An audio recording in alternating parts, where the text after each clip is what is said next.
I didn't really want to do this so soon. Last week I got a haircut, and barbers must speak a different language from all other humans, because I said trim, and she heard weed whacker my head until he forgets blood, and just think I have red hair.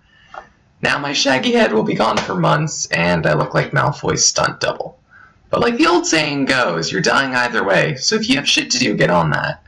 Which brings us to Pokemon. I don't really like it. It's not that I dislike it either, I'm just pretty apathetic about it. I've tried it plenty of times, but whenever I do, I inevitably end up cutting my game short and quitting. I've never finished a Pokemon game, and I feel some weird nagging compulsion inside me to do so. So I decided to visit the one that I always found most compelling, Pokemon Platinum. Now, to make things more difficult on myself, because I'm a masochistic little fuck, I decided to do something called a Shiny Badge Quest. The general idea of this, so far as Google could tell me, is that before each gym you must catch a shiny Pokemon, and you can only use those shinies. Shiny here being a Pokemon that's pointlessly rare, because you hate yourself a little. I decided to pick the grass-type Pokemon Sushi Turtle, because logistically it was the first one my cursor hovered over. Now I did a depressing amount of soft resets chasing shiny Sushi, but eventually my patience ran out, and for those of you who actually got a shiny starter through soft resetting and want to gloat in the comments, by all means. What I did do was continue resetting until I got a female. I named her Baby Mama, because damn it, if she won't be my special wonder child, she will force newborns out of her wasabi-coated loins until she births me one. Now let's talk a bit about the plot. The Pokemon game usually breaks down into 3 sections: the rival, the villain, and the criminals. The rival in Platinum, default name Barry, can best be described with one word: cocaine. This guy is constantly slamming into people through doorways, screaming about fines, and just generally leaving disarray wherever he goes. But unlike most Pokemon rivals, Barry is pretty easy to track. A lot of people wrongly assume these little piles dotted all over Sinnoh or Snow, but they're just little piles of Barry's addiction. It seems inefficient and wasteful to you. Well, I say to that, he does cocaine. I never said he was good with money. Then we have our villains, which for me was always the best part of Platinum. Others can try, but no one quite hits the spot for me like Team Plasma. A lot of this is thanks to their leader, Cyrus. Compared to the likes of Giuseppe Gelato or Doobie McGreefer, he really comes off as menacing and unhinged. No, he doesn't want all the money or for all the Pokemon to be free. His goal is to destroy the fucking universe.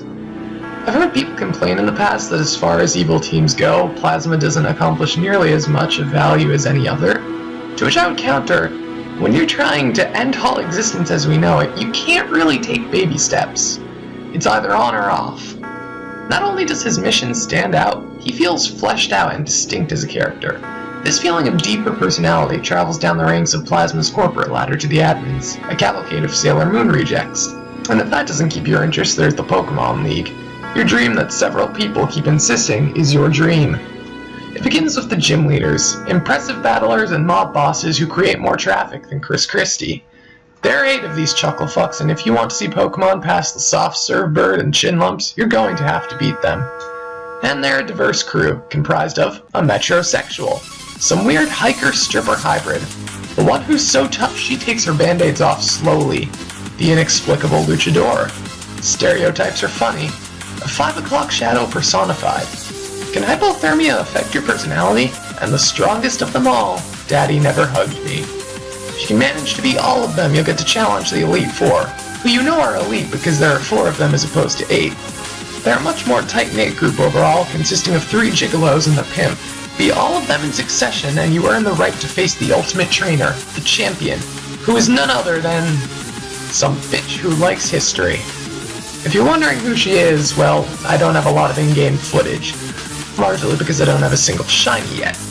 No matter how you cut it, Shiny Badge Quest is a shit-tastic spectacle of statistics that are not in your favor, and I have terrible luck. But I didn't want to wait weeks to make this simply to have shiny chin lumps. However, I do remember a fair amount from my previous unfinished attempts, and I had Google at my disposal to fill in blanks. Either way, I feel like even if I get going and start being able to play Pokemon again, I'll still wind up meh on it. A ton of people love Pokemon to death and swear by it, but I just can't ever get into the groove. Maybe someday I'll find the Pokemon game that hits the right blend for me of engaging story while also not being too on the rails, keeping that real joy of exploration as well.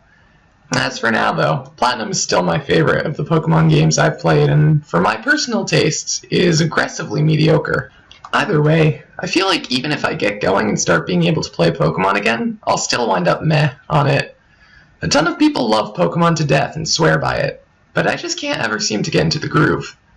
Maybe someday I'll find the Pokemon game that hits the right blend for me of engaging story while also not being too on the rails, really keeping that joy of exploration as well. As for now, though, Platinum is still my favorite Pokemon game I've played, and for my personal tastes, is aggressively mediocre. So thanks for sticking with me to the end of the video. I know there are a lot of places you could be on the internet watching things. Instead of watching me talk about a game in a dimly lit hotel room after a family wedding, you could be watching porn that takes place in a dimly lit hotel room after a family wedding. But if you stuck it out with me, I must have done something right. If that's the case, why not hit subscribe or comment? It'll let me know I'm on the right track, and maybe I'll get it right again.